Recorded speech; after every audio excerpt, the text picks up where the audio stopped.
Hello everyone. Today we talk about the secretion of gastric phases. In this phase, by the end of this section, we able to learn about the four main reason of stomach, its curvature and its sphincters, and also identify the main type of secreting cells. And the next last one is the gastric phases. They have three phases. So first of all, although a minimal amount of carbohydrate digestion occur in mouth, chemical digestion really get underway in the stomach. An expansion of the alimentary canal that lie immediately inferior to the esophagus. The stomach link the esophagus to first part of small intestine and relatively fixed in a place at its esophageal and duodenal ends. In between, however, it can be highly active structure and contracting and continually changing position and size, and these contractions provide mechanical assistance to digestion. The empty stomach is only about the size of your fist but can stretch to hold as much as 4 liters of food and fluid, or more than 75 times is empty volume and then return to its resting size when empty. Although you might think that the size of a person's stomach is relatively related to how much food that individual consumes, and the body weight does not correlate with stomach size. Rather, when you eat greater quantities of food, such as at holiday dinner, you stress the stomach more, and then when you eat less. Okay, now the first is the stomach. Stomach, first of all, the structure. Okay, there are main four reasons in the stomach: the cardia, fundus, body, and the pylorus. The cardiac or cardiac region is the point where the esophagus connect to stomach and through which food passes into the stomach, and located inferior to the diaphragm and above and to the left of the cardia, and it is also dome shaped. Next one is a fundus. Below the fundus is the body, the main part of the stomach. The funnel shaped pylorus connect to the stomach to duodenum and the wider end of the funnel. And the pyloric antrum connect the body of the stomach, and the narrower end is called the pyloric canal, which connect to the duodenum, and the smooth muscle pyloric sphincter is located at this latter point of connection and controls stomach emptying. In the absence of food, the stomach deflates inward and its mucosa and submucosa fall into a large fold called roof. Now come to histology. The wall of the stomach is made up of four layers as most of rest of alimentary canal, but with adaptations to the mucosa, the muscularis for unique function of this organ. And in addition to the typical circular and longitudinal smooth muscle layer, the muscularis has an inner oblique smooth muscle layer. As a result, in addition to moving food through the canal, and the stomach can vigorously churn food, mechanically breaking it down into the smaller particle. And the next one is the secretory cells. The stomach mucosa's epithelium lining consists of only a surface mucous cells which secrete a protective coat of alkaline mucus.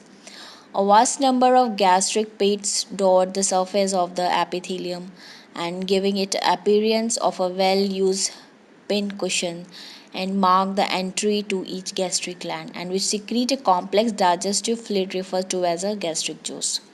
Although the wall of the gastric pits are made up of primarily of mucous cells, and the gastric glands are made up of different type of cells, the glands of the cardia and the pylorus are composed primarily of mucus secreting cells that make up pyloric antrum secrete mucus and number of hormone, including the majority of the stimulatory hormone gastrin.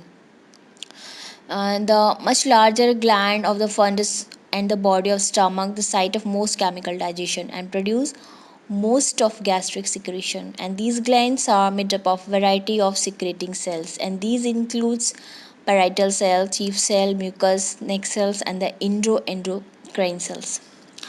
So first is the Parietal cells. Parietal cells is located in the middle region of the gastric glands, and which are among the most highly differentiates of the body's epithelial cells.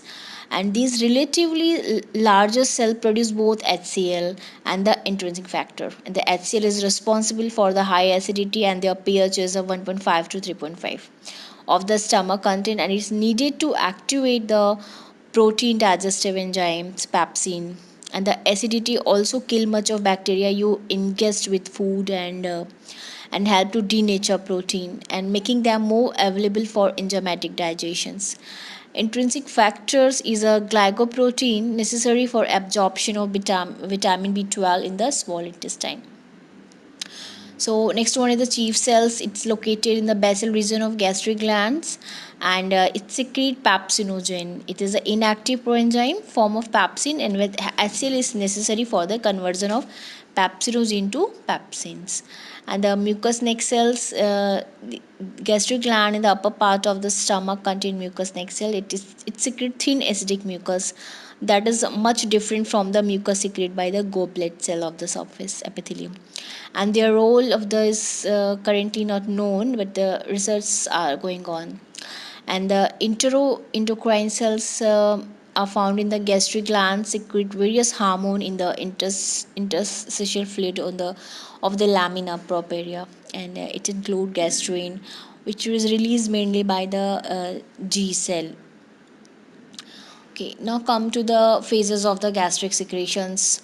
So, the secretion of gastric juice is controlled by the both nerve and hormones, and stimuli in the brain, stomach, and the small intestine activate or inhibit gastric juice productions. And this is why the three phases of gastric secretions are called the cephalic, gastric, and intestinal phases. However, when gastric secretion begin, all three phases can occur simultaneously.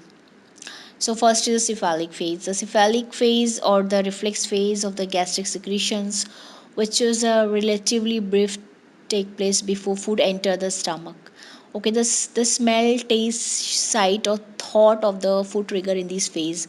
For example, when you bring a piece of anything like a sweet to your lips, impulses from receptor in your taste bud or the nose are relayed to your brain, which returns signal that increase gastric secretion to prepare your stomach for digestion.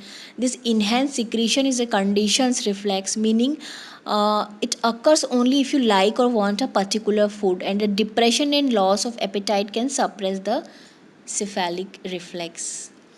And the next one is the gastric phase is the secretion is last up to 3 to 4 hour, and it is set in the motion by a local neural and hormonal mechanism triggered by the entry of food into the stomach. For example, when you're sweet, when you anything any food reaches the stomach, it create distension that activate the stretch receptor, and this stimulate parasympathetic neurons to release acetylcholine, which then provokes increased secretion of gastric juice. Partially digested protein, caffeine, and rising pH stimulate the release of gastrin from the enteroendocrine G cells, which in turn includes parietal cell to increase the production of HCl.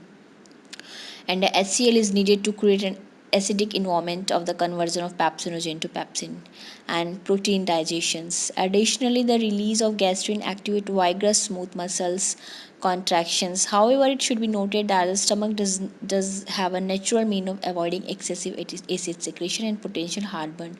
Whenever pH level drop too low, cell in the stomach react by suspending HCl secretion and increasing mucus secretions. So the next one is the intestinal phases. So the intestinal phase of gastric secretion has both excitatory and inhibitory elements.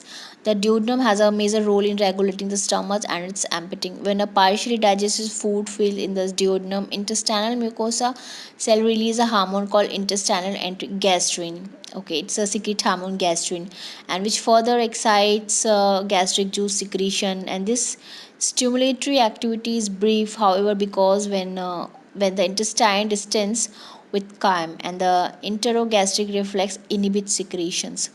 One of the effect of this reflex is to close the pyrolic sphincters, which block the additional chyme from the entering the duodenum. So that's all about the phases of the gastric secretion. So thank you so much.